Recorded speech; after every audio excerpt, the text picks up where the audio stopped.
It's the most magical case of musical chairs. Welcome to WatchMojo UK, and today we'll be counting down our picks for the top 10 Harry Potter actors who were replaced in the sequels. Before we begin, we publish new content every day, so be sure to subscribe to our channel and ring the bell to get notified about our latest videos. For this list, we'll be looking at actors whose character was played by someone else in subsequent films. We'll be excluding instances where one character took on the role of another, as happened with Vincent Crabbe, and where actors were playing the same character at different ages. Surely you didn't think I was going to keep my filthy muggle father's name. Number 10, Genevieve Gaunt as Pansy Parkinson, replaced by Scarlett Byrne. No less than 4 different actresses portrayed Pansy in the movies. However, only 2 of these actually had credited speaking roles. What's that supposed to mean? When she first appeared in Harry Potter and the Prisoner of Azkaban, Pansy was played by Genevieve Gaunt. Does it hurt terribly, Draco? Comes and it goes. However, when the role was expanded in Harry Potter and the Half-Blood Prince and The Deathly Hallows Part 1 and 2, Gaunt was replaced by Scarlett Byrne, who did a great job of bringing the character's mean streak to the big screen. What are you waiting for? Someone grab him! Number 9, Nina Young as Helena Ravenclaw, replaced by Kelly MacDonald. It's Helena, isn't it? Helena Ravenclaw, Rowena's daughter. Are you a friend of Luna's? In Harry Potter and the Deathly Hallows Part 2, Ravenclaw's house ghost, the Grey Lady, is revealed to actually be Helena Ravenclaw, daughter of Hogwarts founder Rowena Ravenclaw. The character was originally played by Australian actress Nina Young, but replaced by the more established Kelly MacDonald when the final film rolled around. He's lied to many people. I know what he's done! I know who he is! He defiled it with dark magic! Rumour has it that Kate Winslet was also offered the role. We were perfectly happy with MacDonald, however, whose performance was one of the most memorable supporting roles in the movie. If you know, you need only ask.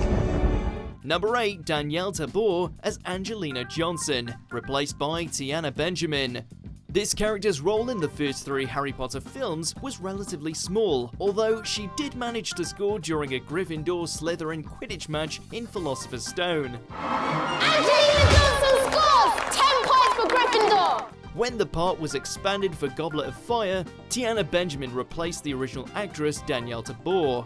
Benjamin was originally meant to appear in subsequent films, but was unable to commit due to her involvement in the soap opera EastEnders. Oddly enough, she wasn't the only Gryffindor chaser to be replaced in a later film, as Katie Bell actress Emily Dale was swapped out for Georgina Leonidas from Half-Blood Prince on. I know you're going to ask, Harry, but I don't know who cursed me. Number 7, Derek Deadman as Tom, replaced by Jim Tavares. In Harry Potter and the Philosopher's Stone, British actor Derek Deadman portrays Tom, the barman of the Leaky Cauldron seen during Harry's first trip to Diagon Alley. Ah, Hagrid. Usual, I presume? No thanks, Tom. I'm on official Hogwarts business. Just helping young Harry here buy school supplies. Bless my soul. It's Harry Potter. However, the character was taken in an entirely new direction for Harry Potter and the Prisoner of Azkaban. Ah, Mr. Potter. At last. The film swapped out Deadman for comedian Jim Tavares and featured Tom as a bold hunchback innkeeper who aggressively escorts Harry to meet Cornelius Fudge after he accidentally blows up his aunt. Come now, Harry, the Ministry doesn't send people to Azkaban for blowing up their aunt. Tavares' performance makes the scene stand out and meshes perfectly with Prisoner of Azkaban's off-brand of humour. Now, Tom will show you to your room. Number 6, Richard Fish as Bill Weasley, replaced by Domhnall Gleeson. True enough. I was also a werewolf named Greyback. Hope we repay the favour one day. To say Domhnall Gleeson replaced Richard Fish is a bit of a stretch, but hey, we have photographic evidence. Fish's portrayal of the character in Harry Potter and the Prisoner of Azkaban consists of a single scene in which he's seen in a single photograph. The photo, which Ron shows to Harry in the leaky cauldron, is from the Weasleys' trip to Egypt. Egypt? What's it like? Brilliant. Loads of old stuff like mummies, tombs. Even Scabbers enjoyed himself. Bill wouldn't pop up again until Deathly Hallows Part 1, and by that point, he'd been replaced by Domhnall Gleeson. Gleeson would reprise the role in Deathly Hallows Part 2, helping to defend Hogwarts from Voldemort and his army. It seems, despite your exhaustive defensive strategies, you still have a bit of a security problem, Headmaster. I'm afraid it's quite extensive. Number 5, Elizabeth Spriggs as the Fat Lady, replaced by Dawn French. The Fat Lady appeared in just 2 of the 8 Harry Potter films, and the 2 incarnations couldn't have been more different.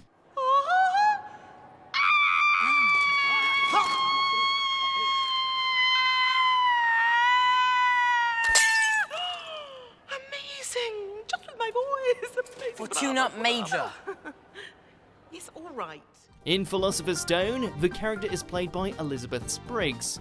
A classically trained actress, Spriggs' performance oozed regality and gave the Fat Lady an air of sophistication. Password. Caput Draconis. This made the character's appearance in Prisoner of Azkaban all the more surprising. The film saw comedian Dawn French taking on the mantle of the Fat Lady and giving a truly hilarious performance. Unfortunately, this would be the last time we got to see her character in the films. He's here! Somewhere in the castle! Sirius Black! Number 4, Jennifer Smith as Lavender Brown, replaced by Jessie Cave. The Harry Potter series has seen its fair share of annoying characters, and Lavender Brown is up there with the worst of them. She's needy, whiny, and hopelessly jealous of Ron's relationship with Hermione. Lovely. Of course, this only became apparent in the 6th film, as prior to that, Brown was nothing more than a non-speaking background character. She was played by Kathleen Corley in Chamber of Secrets and Jennifer Smith in Prisoner of Azkaban, but then by Jessie Cave from The Half-Blood Prince onward. Where is he? Where's my 1-1? Has he been asking for me? What's she doing here? It was a noticeable recasting and drew objections from some, while others claimed it had been originally designated to background actors at random before auditions for a speaking part. Number 3, Vern Troyer as Griphook, replaced by Warwick Davis. Vault 687. Lamp, please. A goblin and employee of Gringotts Wizarding Bank, Griphook bookended the Harry Potter series, appearing in The Philosopher's Stone and Deathly Hallows Part 1 and 2 respectively. Vern Troyer had played him in the first movie, but Warwick Davis actually voiced the character and took over from Troyer in the last installments. He also played Professor Flitwick and appeared as both characters in the Deathly Hallows Part 2. You probably don't remember that I showed you to your vault the first time you came to Gringotts. Davis also holds the unique distinction of being the only actor in the series to play 2 versions of the same character, as Professor Flitwick's appearance was completely reinvented between the 2nd and 3rd films. Number 2, Richard Bremer as Lord Voldemort, replaced by Ralph Fiennes. Evil has many faces, which is especially true when it comes to Voldemort. Over the course of the films, a whole host of actors brought the Dark Lord to life. From this day forth, you put your faith in me. Before Ralph Fiennes stepped into those shoes, he who must not be named was played by Richard Bremer and voiced by Ian Hart, aka Professor Quirrell. Harry Potter, we meet again. Then it's Hart's stunt double under the robes when Harry stumbles on Voldemort drinking unicorn blood. And we're not even counting those 3 actors who played young Tom Riddle. Only in the 4th film do we see the revived Voldemort that we know and fear. Things have changed. I can touch you now. Enter Ralph Fiennes, and one of the scariest performances of all time. Before we unveil our top pick, here's some honourable mentions. Slytherin takes possession of the quaffle. Bletchley passes to Captain Marcus Flint. Where do you think you're going, Flint? Quidditch practice. I booked the pitch for Gryffindor today. Easy, Wood. I've got a note. Look, it's just not going to work, okay? Yeah, but it's 5 years, you know, 5 years. Hoping you are well, Mafalda Hopkirk. Deal? Yes. Ah, Mafalda. Travers sent you, did he? Good. We'll go straight down. Show us what you see.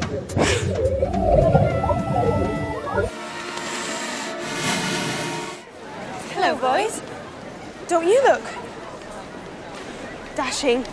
Number 1, Richard Harris as Albus Dumbledore, replaced by Michael Gambon. It takes a great deal of bravery to stand up to your enemies, but a great deal more to stand up to your friends. I award 10 points to Neville Longbottom. 2 legendary actors, 1 iconic character. Happiness can be found even in the darkest of times, if one only remembers to turn on the light. In the first 2 Harry Potter films, Richard Harris brought the series' most beloved character to life in a way that few could have ever imagined. You will find that help will always be given at Hogwarts to those who ask for it. Harris almost passed on the role, but was convinced by his granddaughter, a massive Potter fan, to take it. Alas. Earwax. Sadly, we never got to see how Harris would have approached the character as things got darker in the Wizarding world, as he passed away in 2002 at the age of 72. Michael Gambon took up the mantle from there, and did a solid job of continuing his legacy, while also giving his own spin on things. Is this all real? Or is it just happening inside my head? Of course it's happening inside your head, Harry. Why should that mean that it's not real? Do you agree with our picks? Check out this other recent clip from WatchMojo UK, and be sure to subscribe and ring the bell to be notified about our latest videos.